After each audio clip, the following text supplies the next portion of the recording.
By now, I imagine that everybody who's up to speed on creepy online media is pretty well aware of the trend behind the lost episode story type.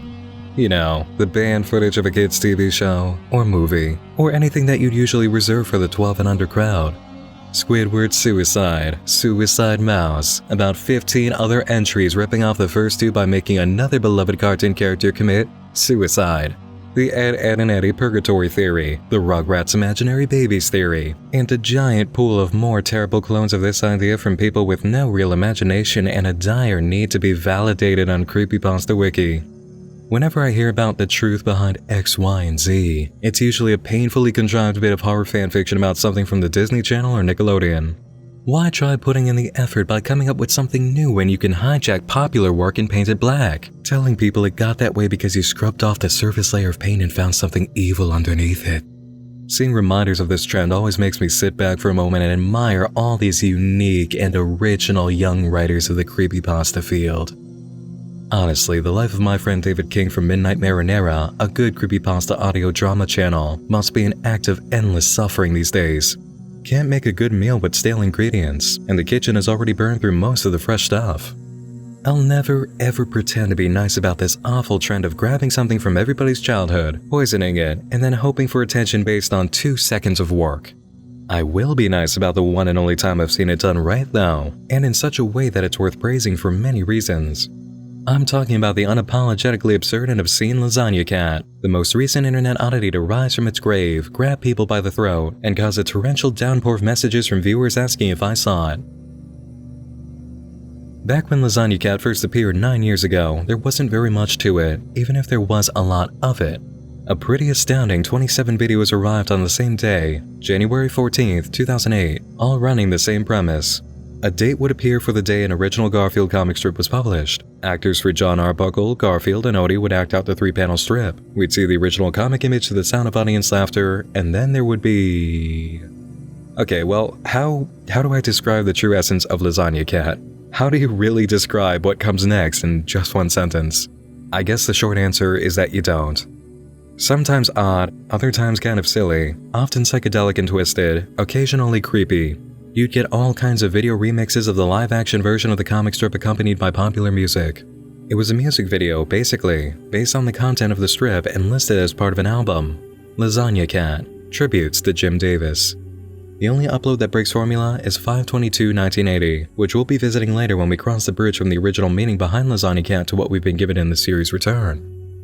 This project essentially works on 2 levels of meaning. The first is rather obvious, while the second becomes much easier to see in the new uploads, which arrived on February 23, 2017, after a bit of crowd-warming exercises in the form of teaser trailers. The best trailer uploaded was a video with a phone number for a title, which opened with Jon Arbuckle saying that it's been 9 years, and it's time for Garfield to show his face again. He wants to know what it'll take for him to come back, and he brings Jon over to a telephone to provide the answer. If you called the number during the month of February and left a message giving your name and the amount of people you've had sex with, Lasagna Cat would be revived. Jon Arbuckle does this, providing the number too, and then asks Garfield why he wants this to be a thing. The answer? Because he hates Mondays. But also he's apparently a Terminator, and that's just what robots from the future really need to do if they want to kill John Connor. Spoilers for the next sequel no one's going to see, I guess. A few weeks later, on February 23rd, a whole new series of Lasagna Cat episodes appeared, taking the same form they did 9 years ago, but this time with major upgrades to camera equipment, modern resources, and an obvious budget to pull off creativity on a scale this big. Also, they had a nice array of new music. There's a bit of something in there for almost everybody. We were also given 2 very different videos from the upgraded Lasagna Cat format. An hour-long breakdown of a single comic strip by a man whose entire life was transformed by that one comic strip, and a 4-hour, 40-minute video with the results of the sex survey. Yeah, they really did use what people sent in, and for something that goes on for over 4 hours, there are some real gems in there. Particularly at the end, which is what caused viewers to absolutely decimate my Twitter notifications asking if I knew about this. So, was Twitter right? Was there something worth investigating here? Just looking at the last 7 minutes of sex survey results alone, yeah, there absolutely was. It's not the usual mystery-cracking, puzzle-piece hunt for a story we often explore, but what Lasagna Cat has done is a lesson for every creative person who's been inspired by more abstract pieces, like the type of work we're familiar with from Wham City Comedy. Now, Lasagna Cat is not the work of Wham City, but you are not going to be surprised at all about who made it. They're a film industry duo called Fatal Farm who have worked on sketches for Key & Peele on Comedy Central and, you guessed it, Adult Swim programming, including episodes for the infomercials block. 2 in a row. It seems that Adult Swim's infomercials are a certified showcase for seriously creative and secretly brilliant people.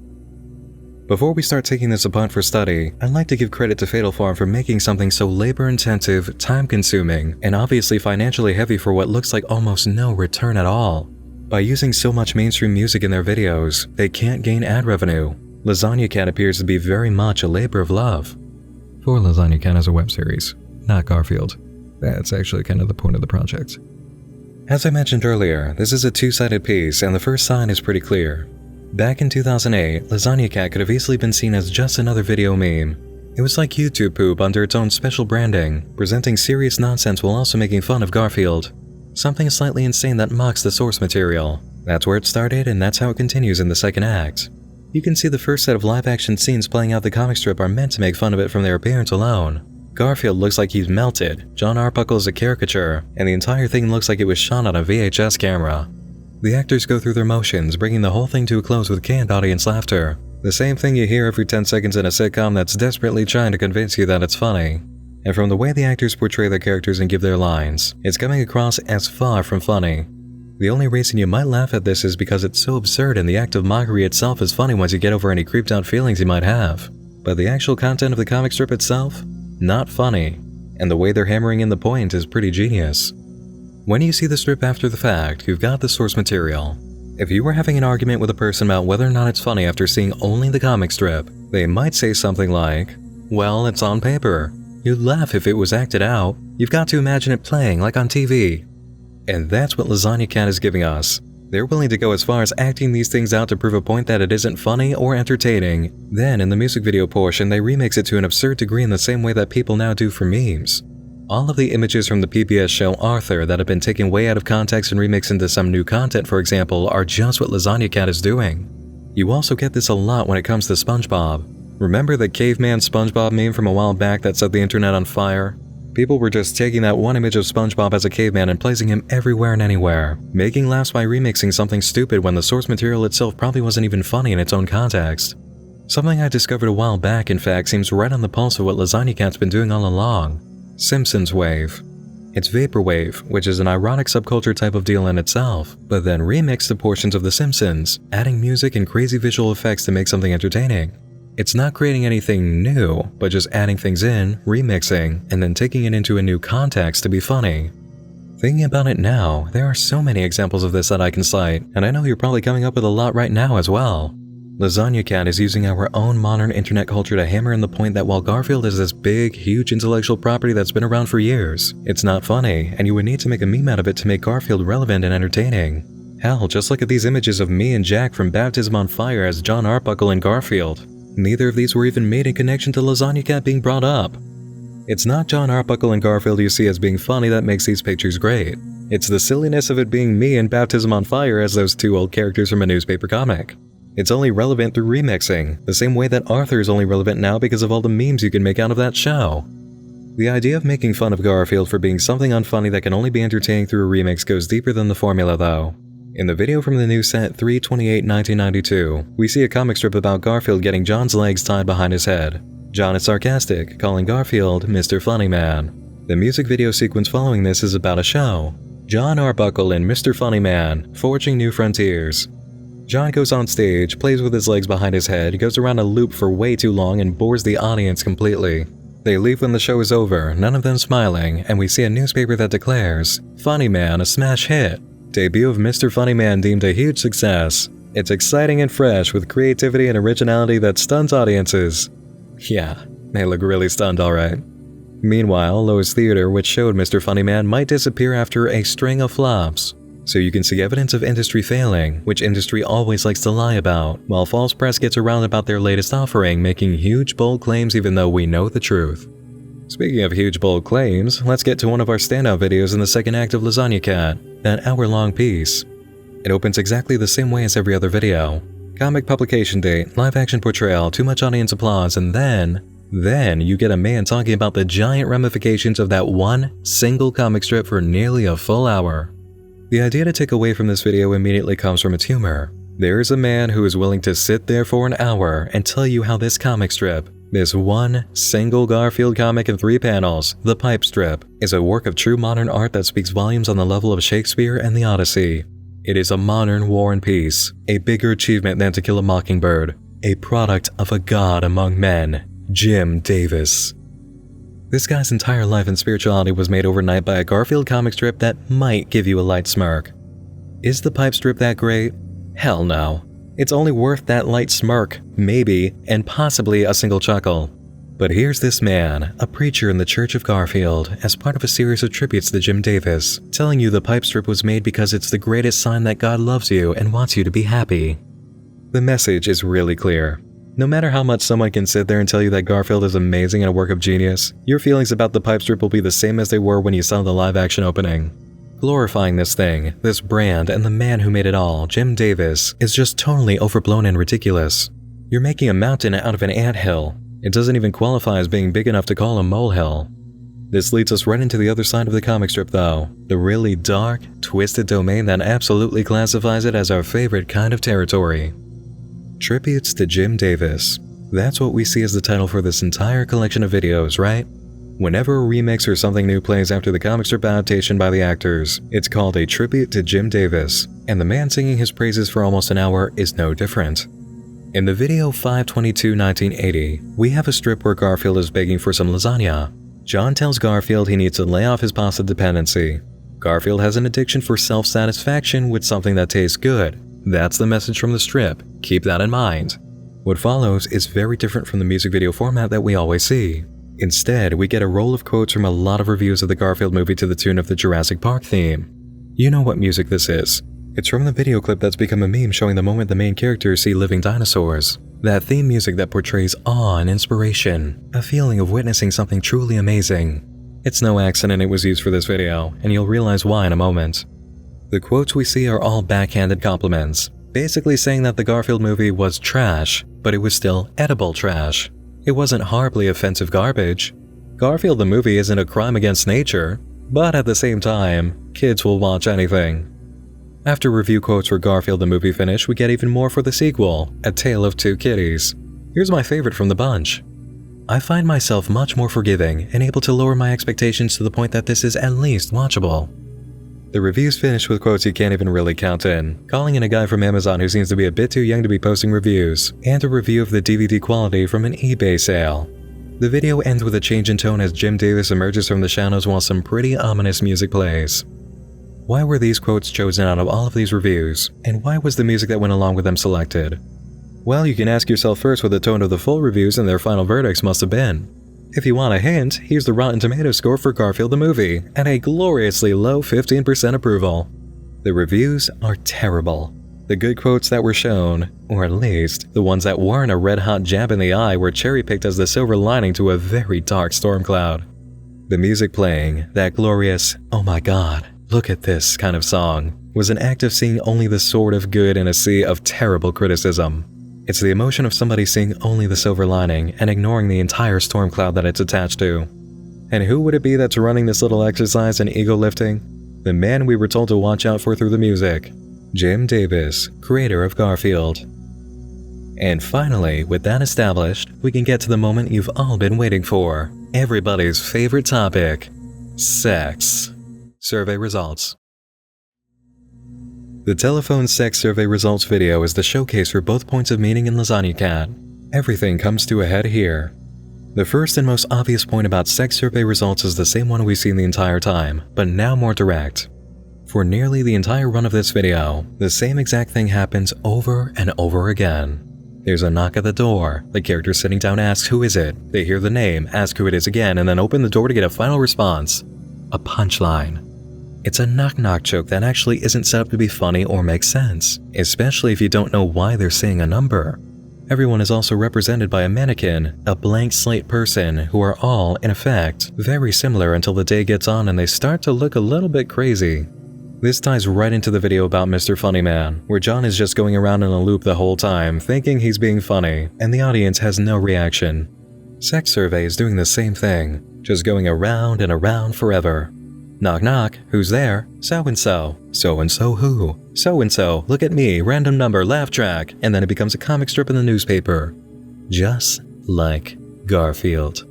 We zoom out and the process repeats, and in the middle of that zoom we can catch a hint from the creators about what they're saying here.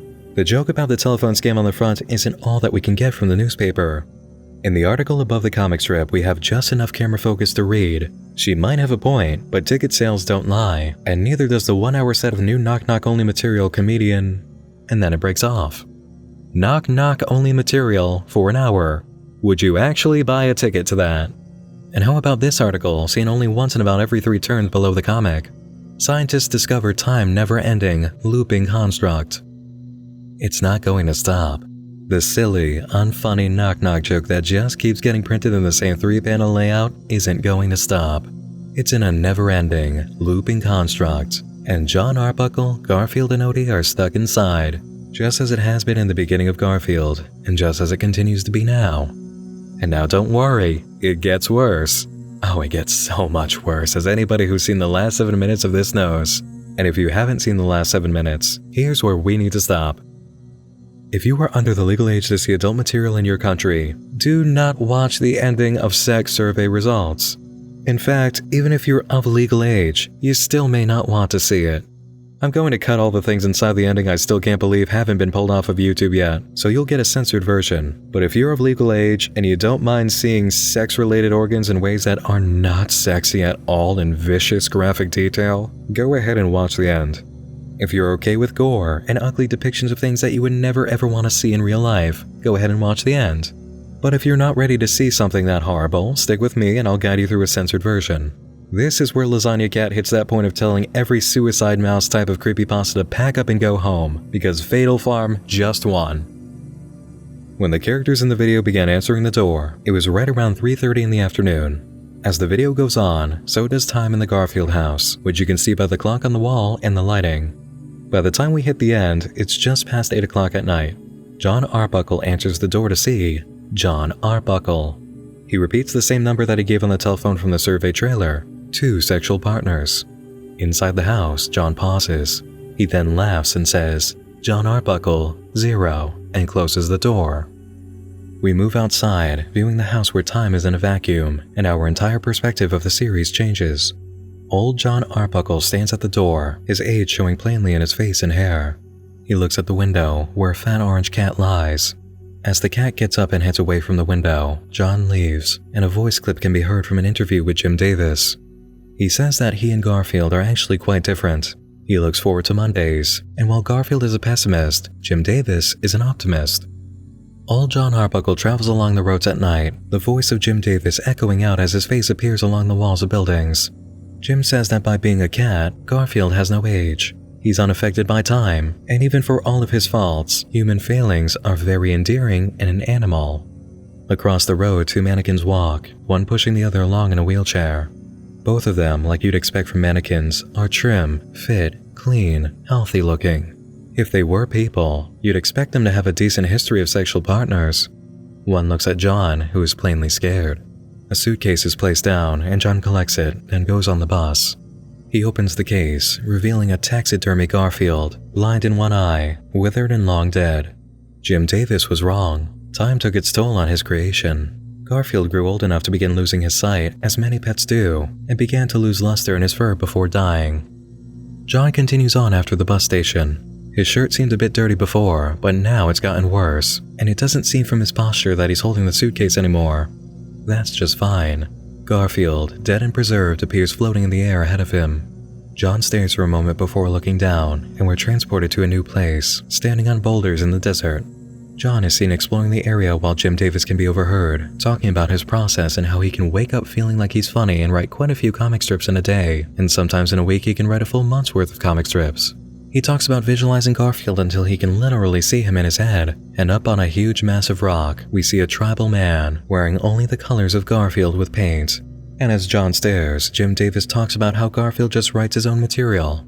He sits, watching Garfield through visualization, and writes it all down. Just as John is doing with the tribal Garfield, who begins running towards him across the rocks. The tribal Garfield attacks in slow motion, and fades just before landing a blow. He reappears next to John, whispering in his ear, and in the next moment, he disappears on the spot, leaving his clothes behind. They drop to the ground, revealing that dirt and worms have replaced John's body. Garfield lifts up the worms to the sound of laughter, holding them up like a trophy in the sun. The tribal man screams, and his face turns to that of a girl screaming in a bathroom stall. And yes, precisely what you suspect is happening is what's going on. The woman gives birth into the toilet. She gets up, looking down at the mess, and speaks in a foreign language. Thankfully, a viewer in the comments of the video was able to translate. The woman is speaking Polish, and she says, "This child is not mine. This child is something from the darkness. I give birth to a human curse. I can ask for grace, which I will not get. My soul will be swallowed and vomited, and swallowed again, forever." A sick joke, but no one laughs. She leaves the bathroom and we return to the stall, where the fat orange cat from the house, the real Garfield, stands on the toilet seat above the stillborn baby inside. As soon as the cat leaves, we can see much more clearly the baby is wearing John Arbuckle's blue shirt. At the very last moment, it opens its eyes. The baby is alive. We hear Jim Davis say that humor is so subjective, and he doesn't know if anybody truly knows what's funny. The final frame is a screen of bright orange. So what did that entire departure from sanity actually mean? Something that anybody else could actually piece together if they cared to do a little bit of research on Mr. Jim Davis, the man who all of these videos are a tribute to. Flying on over to Wikipedia for a moment, we find the following under the personal life section. Jim Davis was born in Marion, Indiana on July 28, 1945. Davis grew up on a small farm in Fairmount, Indiana, with his father James William Jim Davis, mother Anna Catherine Davis, brother Dave, and 25 cats. Davis's childhood on a farm parallels the life of Garfield's owner, John Arbuckle, who was also raised on a farm with his parents and a brother. John is a cartoonist who also celebrates his birthday on July 28th. Unlike the bachelor John Arbuckle, Davis has been married twice, first to Carolyn Alta Cruz, who is allergic to cats. They have a son, James Alexander Davis. On July 16, 2000, Davis married his current wife, Jill, and had 2 more children, Ashley and Christopher. Would you look at that? John Arbuckle is a cartoonist, like Jim Davis. His birthday is on July 28th, like his creator Jim Davis. He had the same childhood as Jim Davis. He claimed to have a history of 2 sexual partners in the survey, which is a parallel of partners that we can confirm for Jim Davis, who has been married twice and had children from both marriages. Are you thinking what I'm thinking? I sure hope so, because I'm about to give you the smoking gun. Would you like to see the very first Garfield comic strip? Here you go. Hi there, I'm John Arbuckle. I'm a cartoonist, and this is my cat, Garfield. And would you look at what kind of cartoonist he is? A Sunday comic strip cartoonist. This is the confession of guilt in the comic strip that we needed. John Arbuckle is nothing more than Jim Davis's own self-insert character. Every time you've seen John Arbuckle, you've seen Jim Davis, and in case you want more evidence, I've got it. Remember the quote from earlier by Jim Davis when old John Arbuckle stood outside the house? I'm an optimist, whereas Garfield is a pessimist. John Arbuckle is a very optimistic character for most of the comic's history. It's the defining trait he has as the foil to Garfield so they can play off each other in the writing. You can even see the hint in the way John is spelled for his name. He uses the much less common version that's 3 letters, J-O-N, matching the amount to spell Jim. Jim Davis and the version of old John Arbuckle we keep seeing have a very similar appearance as well. The image we keep getting in the videos for Jim Davis has him wearing a blue shirt, and he and old John have a similar pattern of balding. It appears there was a genuine attempt to get the actor to look like Jim Davis while keeping him as an older John, and that's because Jim Davis and John Arbuckle are the same person. So what does that mean for Lasagna Cat? What does it mean for the end of Sex Survey? And what does it mean for the Sex Survey itself? The ending is a trip outside of the world of Garfield. Within the realm of the comic strip, John, Garfield, and Odie don't age. They are in a place where time is a never-ending looping construct, and long-sleeve blue polo shirts are back in style. Good thing too, because that's literally the only thing that John wears for a shirt. Garfield, as Jim Davis is heard saying, is ageless, and while Garfield lives in that house, so too are John and Odie. They are frozen in time. Jim, however, will age and has grown older, surpassing John Arbuckle in his young state, back when he was written as a direct reflection of his creator. And as Jim ages, so does the brand of Garfield. In the modern day, where Garfield has had 2 movies that were beaten and spit on by critics and the property is now a meme, the fat orange cat is a shadow of itself. The body remains as a taxidermy trophy, but it's not coming back to life. Garfield isn't gone, but he doesn't look nearly as good as he used to. The medium he lives in has a permanent residence, the newspaper is a dying institution, and the internet has moved on from the Garfield concept, even if the 3-panel comic isn't dead yet. Despite all this, Jim Davis can relive his old methods over and over again, visualizing Garfield, watching what he does, and standing there thinking about it until it finally kills him. Garfield will, even in his dried-up, half-blind state, outlive Jim Davis. Garfield never needed Jon Arbuckle anyway. Jon Arbuckle was never as popular as the stupid fat orange cat that was ever the pessimist. And in the eyes of Lasagna Cat, that's a feeling that just keeps eating away at the man. Now, if there's one thing I absolutely despise about working on YouTube, it's the feeling I've gotten twice before putting more than 40 hours into making a video that gets blocked globally or otherwise attacked by the extremely broken content ID system. In order to make sure this doesn't happen and I don't tell my viewers for over a week about a new video that gets thrown in a black hole on upload night, I have to do the same thing as a lot of other channels now, and constantly check out material I'm not sure will survive by uploading footage as unlisted. This is something that I did with the end of Lasagna Cat, because the mainstream music across all other videos presents a major warning flag. And lo and behold, I got a hit for the ending of Sex Survey results. 2 hits actually, one of which was extremely interesting. The first song is L'Espace Temps, which plays when the tribal Garfield rushes at Jon in slow motion. The second song, however, is called The Ego, and plays over Jon's journey from the house to the bus. Having a song named The Ego for this sequence seems very appropriate for what we're experiencing as old Jon faces reality. We're witnessing a dark episode of introspection for a creator who rode to success on a property that was a self-insert vehicle. And if that's not bad enough, the product became popular because of a different character who grew to overshadow the creator's own self-insert. And the darkness of this grows ever worse as you keep looking.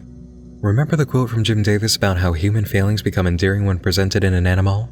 His statement comes with a hidden assertion about the opposite. Nobody likes failures in a human being. And Jon Arbuckle, the main human character of Garfield, the Jim Davis insert, is always seen in a state of ridicule or failure. He is a man in his 30s living alone with a cat and dog, working as a newspaper cartoonist, trying to get dates and failing often, only ever really able to keep guilt-tripping Garfield's vet into having dinner with him. Jon Arbuckle is always presented as pathetic, a man with many human failings. Jon Arbuckle is not the kind of person who would answer the door and say 2 sexual partners. And that's why the real Jon Arbuckle, the true identity without Jim Davis inside of him, says, Jon Arbuckle 0. In the world of Garfield, Jon Arbuckle is still forever in pursuit, playing his character, being the pathetic cartoonist he was when Jim Davis made him, whose only real friend is a cat that belittles him. Meanwhile, Jim himself, with his number of 2, looks in from the outside, facing mortality and knowing there's just not any time left to raise that score. And this is really why it all came down to a sexual partner survey. Think for a moment about who would be conducting this type of thing if it wasn't a corporation, study group, or academic organization. It would be a person who wants to see the numbers in the people around them, to compare, to feel good about themselves, to stack up, to scrub away any insecurity, to satisfy a case of malnutrition in the ego.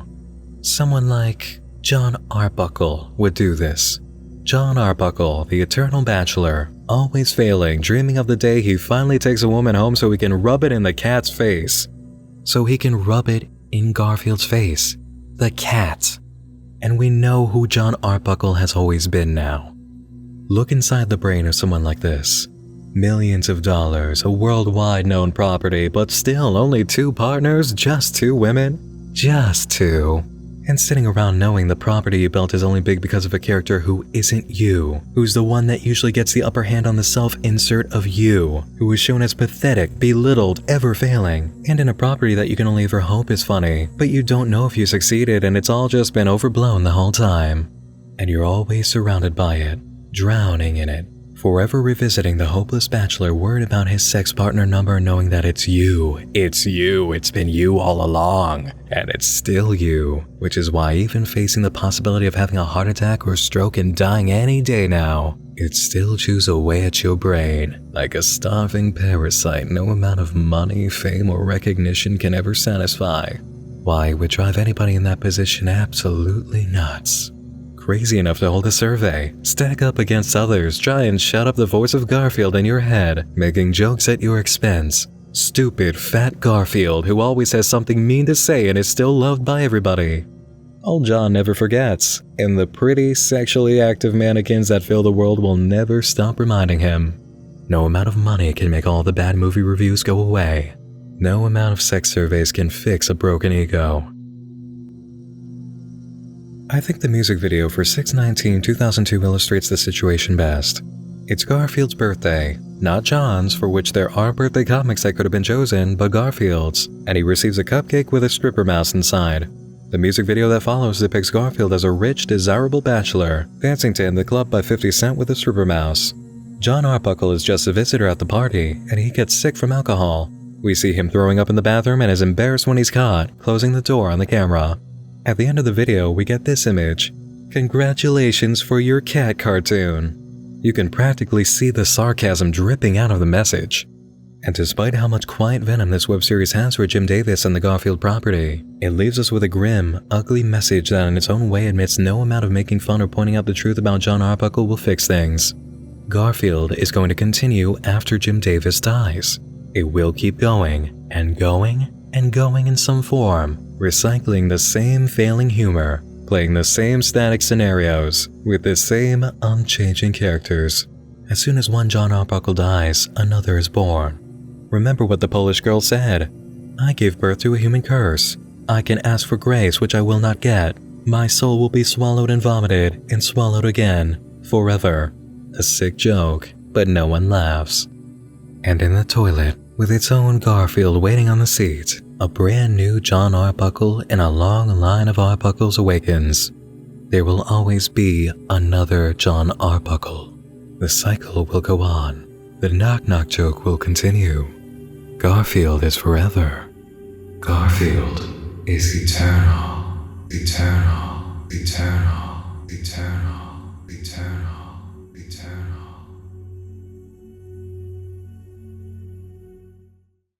At least, that's what I'm seeing out of this. I could be as wagged down in my interpretation as the music videos for this web series, but I call it like I see it. Do I honestly believe that Jim Davis is secretly suffering from a mental persecution of himself like the character of Pink Floyd in the movie adaptation of The Wall?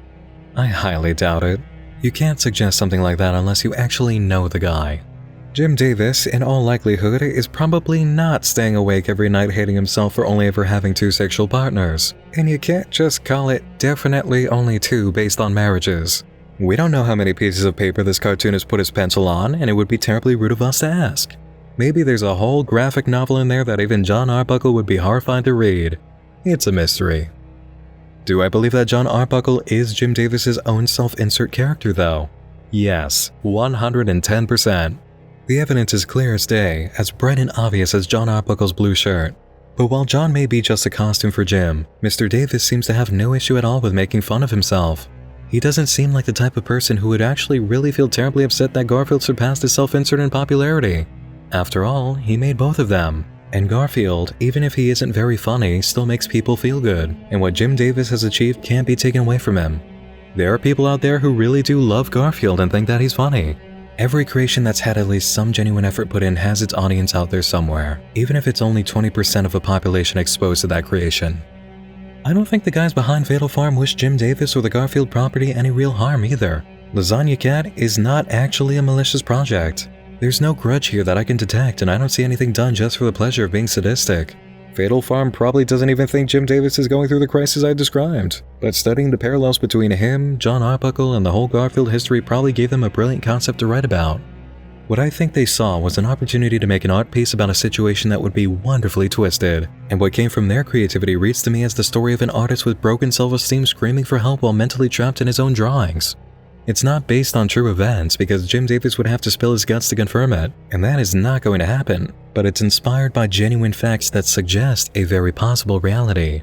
It's not the truth, but it has hints of truth inside. The concept behind sex survey results is wonderfully appealing to people with morbid tastes and dark imaginations, like us, and apparently like Fatal Farm. We love morbid. Tell us a story about a creative person losing their mind in their work and living through their own personal version of The Shining by Stanley Kubrick. We'll sit down and watch that any day with a grin as wide as Garfield's face. And finally, of one thing I am absolutely certain about this project.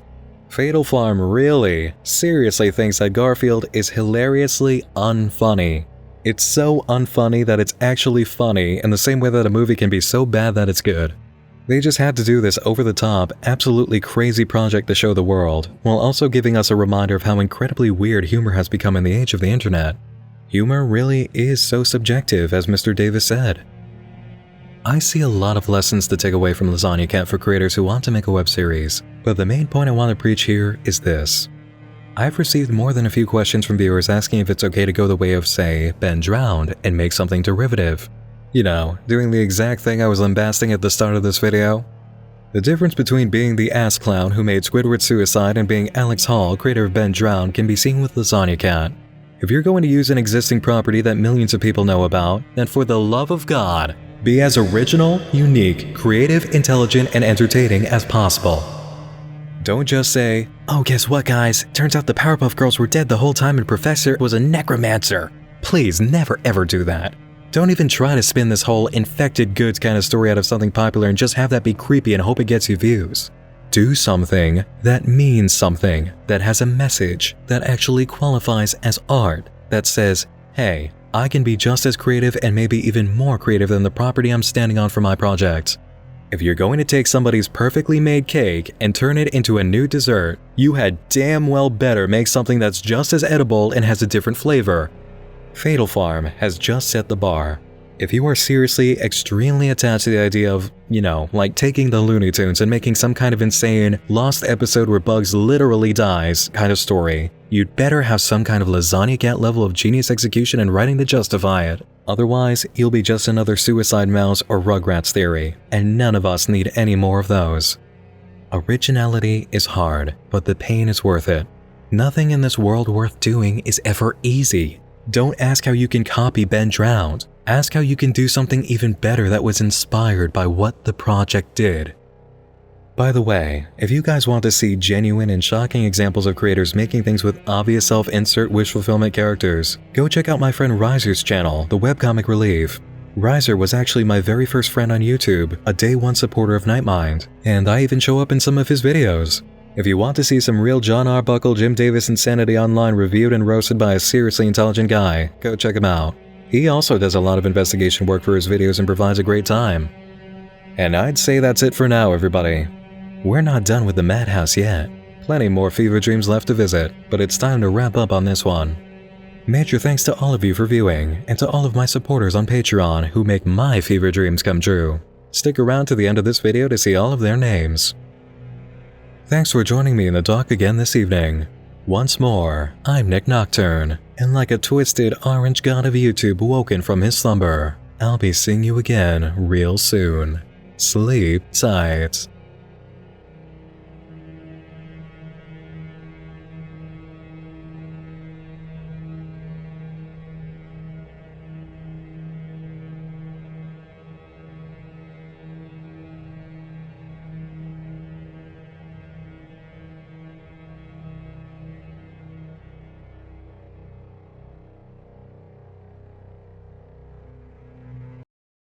Eternal, eternal.